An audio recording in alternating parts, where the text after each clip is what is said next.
Anne-Sophie Pelletier, bonjour. Bonjour. Bonjour. Alors, par amour pour votre grand-mère, vous décidez de devenir soignante, de tout lâcher, de devenir soignante, de changer de métier. Vous les consacrez aux personnes âgées et très vite vous rendez compte de la dureté de votre nouveau travail, mais aussi de l'extrême détresse des personnes dont vous tentez de vous occuper du mieux possible. Votre témoignage choc a donné lieu à un livre, EHPAD, une honte française. Il est disponible chez Plomb. J'ai trouvé que votre livre fait mal. Vous parlez de la mauvaise prise en charge de nos parents, de nos grands-parents. Et ce qui fait mal, c'est qu'on se rend compte que notre société, finalement, n'a aucune reconnaissance avec nos aînés. Et finalement, il s'agit d'atteinte à la dignité. Mais c'est tout à fait ça. Notre société, aujourd'hui, elle est jeuniste. Et à 50 ans, généralement, on vous dit que vous ne valez plus rien sur le marché du travail. Et en fait, la société n'aime pas nos personnes âgées, je le dis clairement. Or, nos métiers de soignants, et particulièrement avec les personnes âgées, mais d'autres personnes fragilisées, eh bien, c'est un métier très enrichissant. Et ce que je dénonce dans ce livre, c'est qu'on sacrifie la dignité des personnes âgées et la dignité des soignants sur l'autel de la rentabilité avec des groupes privés à but lucratif d'EHPAD qui ne voient en la vieillesse qu'une manne financière. Mais concrètement, vous avez vu quoi? Qu'est-ce qui se passe dans nos EHPAD actuellement? Concrètement. Ce qui se passe, alors c'est pas tous les EHPAD, il ne faut pas mettre tout le monde dans le même sac. Je ne fais pas une généralité, mais malheureusement c'est une majorité.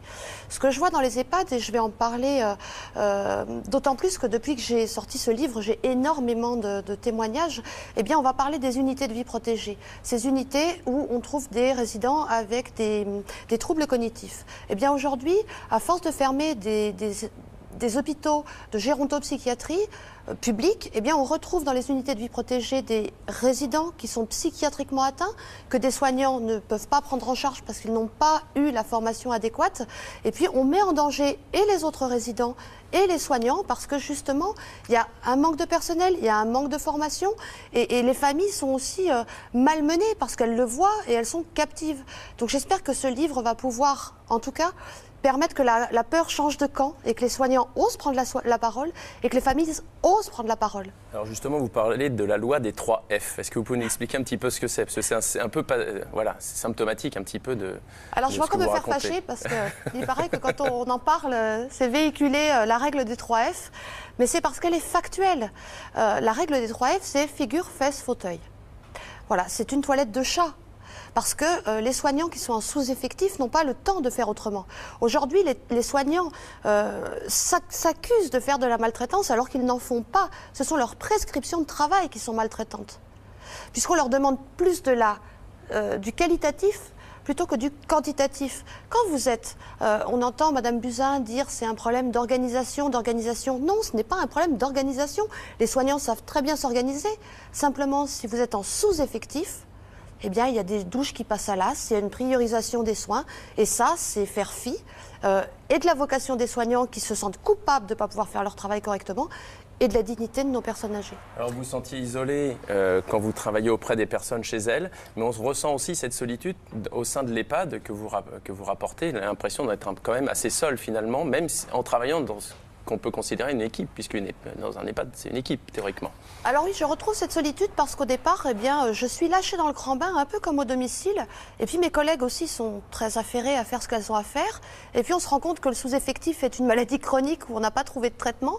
Donc on est très seuls, on est chacune de son côté. Et puis pas le temps vraiment de discuter, pas le temps à part les transmissions, mais avec le regard sur l'heure et la montre. Parce que on sait que dans un EHPAD, eh bien, tout est réglé. À telle heure, on commence les toilettes, à telle heure, on les emmène manger, à telle heure, on va commencer l'échange de l'après-midi, telle heure, c'est le goûter, telle heure, c'est le repas du soir, telle heure, on les ramène dans leur chambre.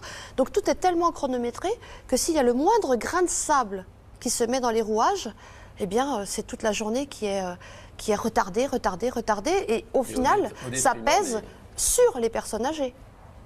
Je vous cite, dans notre pays, nous sommes plus touchés par la cause animale que par la vieillesse. C'est super violent, super dur vos propos. Et je rajoute même qu'il n'y a pas de L214 pour les EHPAD. C'est-à-dire qu'aujourd'hui, dans les EHPAD, j'ai beaucoup d'amis journalistes qui ont essayé d'aller filmer dans des EHPAD. C'est très compliqué. Donc, malheureusement, je dirais que ce serait bien que pour ceux qui valorisent, je veux dire, le travail des soignants, pour ceux qui valorisent la dignité des personnes âgées, puisque ça existe, il y a des EHPAD où ça se passe bien, il faut le dire, mais ce n'est pas la majorité. Moi, je me bats pour que ça se passe bien partout. et pas simplement dans quelques établissements où ils ne tiennent aussi que par le dévouement des soignants. Eh bien, il faudrait qu'on puisse mettre des caméras dans certains EHPAD ouvertement, parce que je suis persuadée déjà que ça changerait l'image qu'on peut en avoir, et ça permettrait à ceux qui ont des difficultés d'avoir peut-être aussi plus de moyens en montrant la réalité de la prise en charge de nos personnes âgées et du travail des soignants. Alors il y a un mot qui revient très souvent dans votre livre, qui est le mot dignité, ou plutôt atteinte de la dignité. Pour vous, s'il y avait un exemple le plus criant que vous avez vécu sur l'atteinte de la dignité, ça serait lequel? L'atteinte de la dignité dans un établissement ou au domicile? De ce que vous avez vécu. Dans votre expérience.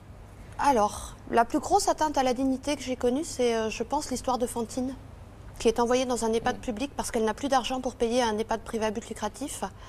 Et sous couvert d'un mensonge qui avait pour elle une valeur de reconnaissance inconsciente d'elle-même, puisqu'elle adorait faire du tricot, vous voyez.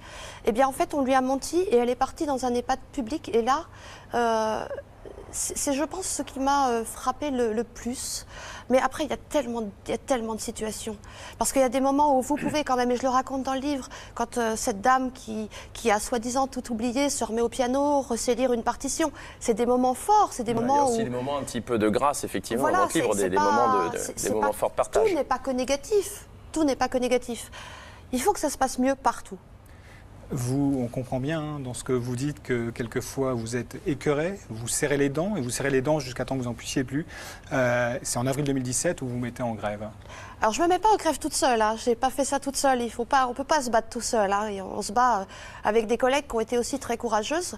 Et je pense que ça a été une lutte de la dignité, mais de la dignité de nos personnes âgées et du personnel soignant qui sont les aides-soignantes, les aides médico-psychologiques, les agents de services hôteliers. C'était vraiment une grève importante parce que aussi elle a fait prendre conscience que un médecin, un soignant ne commence pas au rôle de l'infirmière.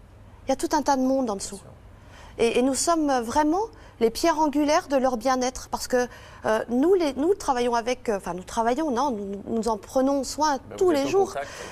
Nous sommes les plus au contact. Je veux dire, quelqu'un qui vient faire le ménage dans la chambre, c'est important. Entretenir le cadre de vie, c'est très important. Et il faut aussi le dire au domicile. Les aides à domicile ne sont pas que des femmes de ménage. Elles sont aussi des présences. Elles sont un soutien. Elles sont des fois la seule personnes qu'ils voient dans leur journée quand ils sont au domicile, très seuls et précarisés socialement. Donc, ce sont vraiment des métiers... Je vous coupe parce que vous êtes passionné, ça se voit. Oui. Ça m'embête de vous couper. Oui. Mais on est obligé. En tout cas, merci beaucoup Anne-Sophie. Avec plaisir. Pour avec ce plaisir. témoignage et puis, qui est si fort. ça peut changer le regard qu'on porte sur la vieillesse, tant mieux. Espérons qu'il a été entendu par toutes les Georgette, les Robert, les Janine dont vous parlez. Je rappelle votre livre EHPAD, une honte française. C'est disponible chez Plomb. Un livre que j'ai trouvé très dur, sans doute indispensable. Mais plein d'espoir aussi. Ouais, et sans doute indispensable si un jour on veut regarder nos aînés en face. Merci beaucoup Anne-Sophie. À bientôt, merci à beaucoup. vous.